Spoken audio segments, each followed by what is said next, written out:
passe dans le temple de Dieu. Un temple que l'ange a montré à Ézéchiel. Mais quand on parle des temples, l'ordre de Dieu n'est pas la parabole. Parce qu'il dit que ce qui est né de la chair est chair. Ce qui est né de l'esprit est esprit. Et comme nous sommes de nouveau, donc nous sommes nés dans la chair, il aime nous parler en esprit.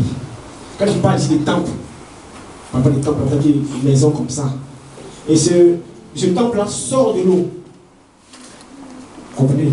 Donc, le temple peut être, disons, le temple, Jésus-Christ, à travers l'équipe de l'eau sort. Vous voyez? Et quand on commence à parler du verset 3, il dit, je fais un pas, l'eau m'arrive à la cheville.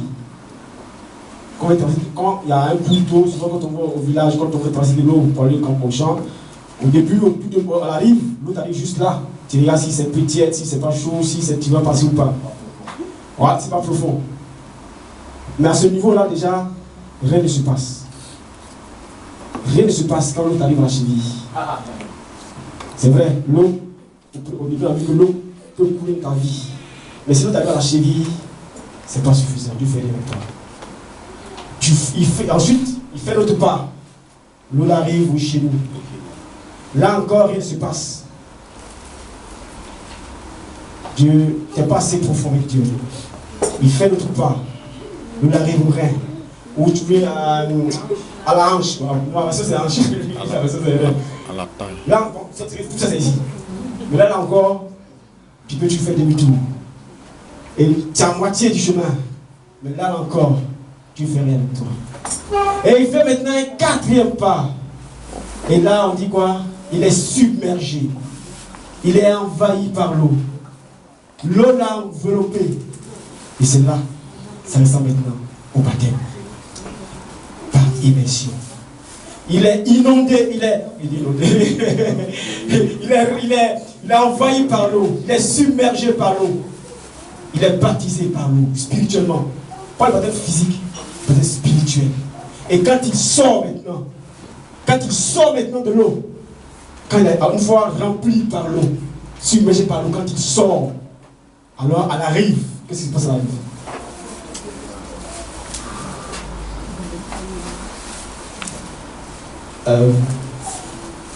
Lorsqu'elle sera déversée dans la mer, l'eau, verset 9, tout être vivant qui crie vivra partout où le torrent parviendra. Tout être qui vit, tout être vivant qui crie vivra partout où le torrent parviendra. Il y aura une grande quantité de poissons, car là où l'eau parviendra, tout sera assaini. Là où parviendra le torrent, il y aura la vie en provision. Là où le torrent de Dieu arrive, submerge tout, là, quelque chose se passe. C'est là que Dieu te considère. Parce que là, le baptême physique se matérialise en baptême spirituel. Parce que là, l'autre de Dieu t'a submergé. Et quand il sort dedans de là,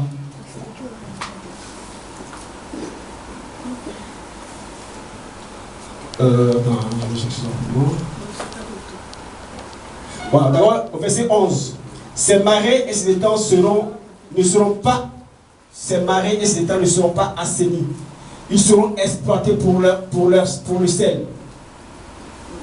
Nous savons, et la Bible dit, que nous sommes le sel de la terre. Si tu n'es pas submergé par l'eau qui va témoigner de Christ, tu ne peux pas être le sel de la terre.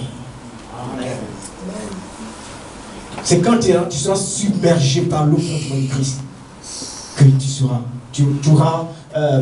le sel de la terre. Tu seras important. Même la Bible nous dit de faire nos offrandes, de saler nos offrandes. Ça veut dire que si tu n'es pas rempli, si tu n'es pas submergé, si tu n'es pas noyé dans l'eau de témoignage, tes offrandes ne sont pas agréables à Dieu. Il n'y a pas de saveur dans tes offrandes.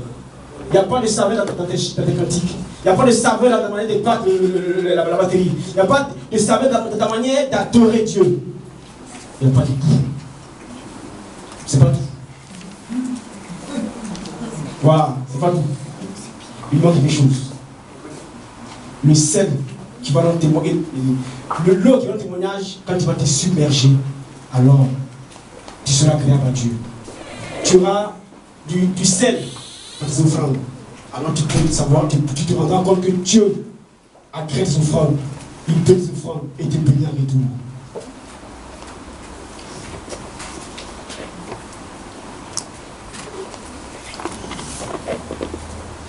Mais il dit aussi qu'ils seront exploités pour leur Seigneur. Toi-même déjà, tu seras source de bénédiction également. Parce que tu vas aussi apporter bénédiction à tout ce qui t'entoure. Et au verset 12, il dit, le long du torrent, sur chaque côté de la rive, pousseront toutes sortes d'arbres fruitiers. Leurs feuilles leur feuillage ne se flétrira pas et ils ne cesseront jamais de porter fruit. Ils donneront du fruit tous les mois. Parce que l'eau qui les arrose sort du sanctuaire. Leurs fruits serviront de nourriture et les feuilles de remède. Sur la rive, quand tu sors de l'eau, quand tu es immergé de l'eau, dans l'eau, quand tu sors maintenant de là, quand tu as baptisé spirituellement, véritablement spirituellement, on dit sur les deux rives du fleuve, il y a des arbres fruitiers. Il y a à manger. De janvier à décembre, il n'y a pas de crise. Ça donne. Tout ce que tu veux manger, il y en a. Dieu me dit. Ça, c'est la puissance du témoignage de l'eau. Souvent on dit qu'il y a des gens qui croient ne pas être chrétiens, mais tout ce qu'ils font, ce qu'ils touchent, ça les réussit. Souvent on dit, non, le fait il ne va pas à l'église. Parce que peut-être Dieu, dans sa grâce, l'a plongé dans cette eau-là. Tout ce qui touche, réussit. De janvier à décembre, tout va bien pour lui. Parce qu'il était submergé. Il a été submergé par l'eau qui sort du sanctuaire, qui sort de Jésus. Donc sur les deux rives, les deux rives, il y a manger ici, il y a manger ici. Tu manges ici, tu manges ici, tu manges ici. Et ça c'est important. C'est ce que nous veut. Oui. Qui veut pas ça? Ah, nous on veut ça, non? C'est l'eau qui est notre témoin de Christ qui fait ça. Ce n'est pas le roi du sang. Le sang t'identifie comme étant enfant de Dieu. Mais ce n'est pas le sang qui est de la manger. C'est l'eau qui est notre témoin de Christ qui fait ça. 12 mois l'année. Bon, c'est un 13 mois. Mais c'est pas 13 mois que c'est 12 sur 12. Alors toute l'année, pourquoi c'est bien calé? C'est nous qui nous témoin de Christ qui fait ça. Et il dit encore, les fruits serviront de nourriture et les feuilles de remède. Les feuilles de remède. Comme pas des remèdes, on ne peut pas les soigner. Comme on ne peut pas les soigner, on ne peut pas les médicaments. On ne peut pas les maladies. Donc, qu'est-ce qui guérit? Parmi les trois là, qu'est-ce qui guérit? La puissance de l'eau qui guérit. Quand tu es submergé par l'eau, ça te guérit. Combien de fois on a invoqué le sang de Christ pour avoir la guérison? Peut-être, sûrement que, enfin, pas sûrement, sûrement j'ai fait comme recherche ici, c'est le sang de Christ n'a pas pour vocation de te guérir. Il y a autre chose qui est le témoin de Christ qui a vocation pour te guérir. Si tu es invoqué que Dieu t'a guéri, c'est pas grâce. Parce que chacun a son rôle. Le rôle de l'eau t'a porté à manger. Quand tu sais quelque chose, Dieu avance ça pousse, ça grandit et ça crée quelque chose de spécial. Si tu veux la guérison, invoque la puissance de Christ, la puissance de l'eau qui est le témoin de Christ dans ta vie. C'est là que tu auras ce qu'il te faut pour guérir. Amen. Amen. Amen. Amen. C'est vrai, je sais que ça choque. Parce que moi-même j'ai eu peur de donner le message. Parce que moi j'ai fouillé, je n'ai pas eu quelque chose sur lequel vous pouvez me baser. Donc, c'est sur la parole de Dieu en tout cas que j'ai souhaité prêcher. Amen. Vous pouvez croire, vous pouvez t'étonner, mais c'est la parole de Dieu. Amen. Vous prenez référence, prenez le temps de lire et que l'Esprit de Dieu soit sur vous pour comprendre cette parole-là. Parce que nous souffrons trop, parce que nous faisons mal nos prières. Parce que nous n'invoquons pas ce qu'il faut, la clé qu'il faut pour réussir à faire cela. C'est pour ça que je vais conclure, parce que je vais finir à 30 pour qu'on ait le temps de faire ce qu'il faut. Bethesda, en hébreu, ça veut dire grâce. Mais comme, vous savez, quand Jésus veut se baptiser, Jean, ça c'est ce matin même que j'ai reçu ça. Jean a dit non. Parce que Christ avait déjà l'eau en lui. Il était déjà submergé. Il dit, mais non, il faut faire quand même. Comme ça, ils vont voir. Nous, on a vu le côté physique. Mais Jean a déjà reçu le côté spirituel. Il a vu que Christ a été déjà rempli, submergé par l'eau.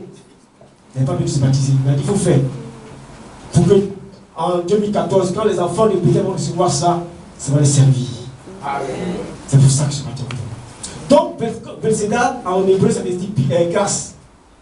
Christ, c'est la grâce pour chacun de nous. Quand le paralytique était au bord, et ce jour-là, c'est quand la maman Véronique donne ce message que ça va, lors de la veille des femmes, que se met dans la tête. Quand le paralytique était au bord de la piscine, la Bible dit qu'il fallait remuer, l'ange venait remuer l'eau. Mais quand on remue l'eau, c'est qu'on donne un mouvement à l'eau, comme si l'eau coulait. N'est-ce pas? La piscine, c'est un endroit fermé. Donc, si tu tombes dedans, ça ne distrairait rien. Il faut que l'eau coule. Donc, quand l'ange touche la piscine, il y a ce côté de mouvement qui donne à l'eau. Et le bruit qui tombe, il guérit. Quand je l'ai vu, il est venu en tant que l'eau personnifiée. Il est venu vers le petit dit, moi, je te guéris. Parce qu'au lieu d'attendre que l'eau soit remuée, l'eau est en mouvement. Parce que je suis moi-même, je suis en mouvement. Je viens maintenant te remplir. Je viens maintenant te submerger pour te donner la guérison. C'est un peu fou, hein? Mais c'est ça. Jésus était l'eau submergée, l'eau même qui submerge. Donc il est venu pour remplir, pour submerger ce parti-là de la guérison. C'est pour ça qu'il a fait un miracle. Parce que l'eau est en lui. C'est pour ça qu'on a percé l'eau et versé notre témoignage. Seulement comme c'est de l'eau, bien que ça s'est évité dans le sol, dans la plantation, on ne peut pas oublier ça. Mais elle est vivante. L'eau rend témoignage par le Dieu puissant. Amen. Et même quand on prend l'exemple d'Élisée, non? Où Nathan est venu pour le lépreux. C'est ça, non? Le lépreux qui s'est passé, c'est dans l'eau. Voilà. Élisée. Dans 2 rois, je crois. 2 rois. Élisée a dit, va plonger dans l'eau. La fois, 7 fois, je crois. Il a fait une prière pour lui. Elle peut voir dans l'eau. 7 fois. C'est-à-dire qu'il fallait faire le maximum de bruit pour que l'eau soit le plus en mouvement possible pour te guérir. Et la Bible dit que quand il est sorti à cet fond de l'eau, il avait une peau comme celui d'un nouveau-né. Il était debout. Parce que l'eau, là encore, joue son rôle. La guérison sort du témoignage de l'eau. On a trop oublié l'eau. Pourtant, l'eau rend témoignage. L'eau rend témoignage. Et si nous réussissons à voir, à prier, pour que cette eau-là soit dans notre vie, beaucoup de choses vont se passer dans notre vie. Il disait à la fin, ça va éteindre. Si tu bois de l'eau, tu n'auras plus soif. Là encore, il fait allusion encore à l'eau. Parce que l'eau, c'est l'importance dans notre vie. L'eau rend témoignage de Christ. Est-ce que nous prions assez? On a prié pour le sang, c'est bon. On ne va pas prier pour le sang. C'est bon. Il a son rôle. Le Saint-Esprit qui est témoin dans les cieux, il joue le rôle d'intermédiaire à son rôle. Parce que c'est lui qui nous renouvelle, qui donne l'intelligence, la sagesse, la connaissance. Il joue son rôle. Mais l'eau qu'on a oublié, tout est devenu sec au milieu. C'est dur, c'est vrai, c'est dur. Il n'y a pas de l'eau. C'est normal, c'est trop dur. Mais est-ce qu'on prie pour que l'eau qui est le témoignage puisse se manifester? Que la puissance de l'eau qui est sortie du côté de Christ se manifeste dans notre vie. Si tu fais un pas qui s'arrive à la cheville, souvent la maman dit, Christ, il va, il a dit, Christ va aller à l'eau pour vous. Et quelqu'un a dit non, on ne sait pas nager. Ça peut faire rire, c'est vrai. Tu vas noyer. D'accord, reste à la rive. Reste à la rive, tu vas nous regarder. Parce que maintenant, là, même si c'est arrivé ici, c'est passé. Si je est sorti là, c'est passé. Ça doit te submerger. Tu dois te noyer, plonger comme des baptisés. Nous avons besoin d'un baptême spirituel. C'est pas le baptême, c'est vrai, c'est bon, ça c'est le premier pas. Né de nouveau, ça va. Mais chacun de nous maintenant doit chercher le baptême spirituel. Ce que Jean disait à Jésus, moi je ne fais pas, il faut faire avec. Parce que le côté spirituel joue son rôle. Ce matin, j'ai pris un risque en ouvrant ce message. Parce que moi, il y a eu tout ce message-là. Ben, je crois que si chacun de nous médite encore ces versets-là, Dieu va nous parler. Notre vie va changer. L'eau va couler d'abord dans notre vie. Et ensuite, nous serons submergés. Et les choses vont se passer. Celle qui a une maladie, qui est malade, qui a quelque chose, qui veut prier pour quelqu'un. Je ne dis pas de ne pas prier, le sang nous identifie. Comme en Égypte, on a mis le sang de l'agneau sur les portes pour dire que cette maison-là, Dieu fait grâce, Dieu fait grâce, Dieu fait grâce. C'est le sang nous a rachetés. Mais celui qui donne la guérison, il est écrit ici dans Ézéchiel, c'est un remède pour nous. Ce qui donne guérison, c'est le témoignage de nous. Prions, pour celui qui est malade, celui qui a un problème de santé, quand tu prie pour que la puissance de nous agisse dans ta vie. Au travers de Christ, afin que vraiment les choses se passent. Pour que chacun de nous retrouve une bonne santé. Que nous soyons submergés, que notre vie change. Que nous n'ayons plus à dire c'est dur, mais que de janvier à février, nous ayons une vie en abondance. Une vie où tout est vert. Une vie où il y a tout ce que nous rêvons, aussi bien spirituellement que physiquement. Que le Seigneur vous bénisse.